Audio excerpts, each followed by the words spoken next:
La différence entre quelqu'un qui galère, comme sur cette vidéo, et quelqu'un qui est vraiment à l'aise, super efficace en crawl, comme ici, c'est bien sûr leur technique de nage, mais on va aller un peu plus loin, on va voir ce que toi tu peux faire pour être un peu plus efficace, comme sur la deuxième vidéo, sur tes bras, et être vraiment plus à l'aise, plus horizontal aussi, au niveau du placement de ton corps, vraiment plus allongé dans l'eau, et donc baisser les freins, dépenser moins d'énergie, et forcément à terme nager plus vite. Alors ce que tu as pu voir dans la première vidéo, c'est quelqu'un qui nageait en fait en opposition, en totale opposition, surtout en constante opposition.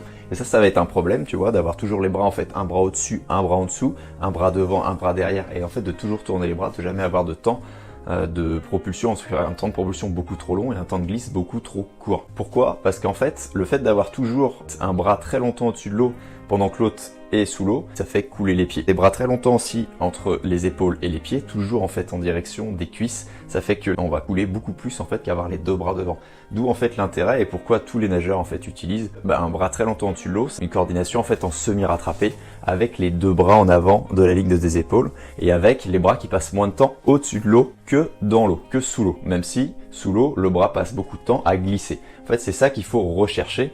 C'est une conséquence en fait de ta manière de nager, des exercices que tu vas faire pour progresser techniquement. Alors premier point absolument bosser en fait pour empêcher les pieds d'être sous l'eau parce que là ça fait des freins.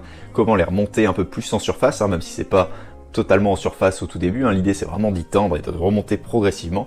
On va parler un des principes de Raymond Queteau. Raymond Queteau c'est un grand technicien de la natation française et un des principes nous dit qu'il faut vraiment s'allonger, se grandir le plus possible, aussi bien en avant du corps, d'accord, par la tête, et dans ses mouvements de bras également, mais en tout cas par la tête, au niveau de la posture. Et il faut aussi se grandir, ça c'est ce qu'on oublie souvent, par les pieds, par les jambes, donc bien les tendre.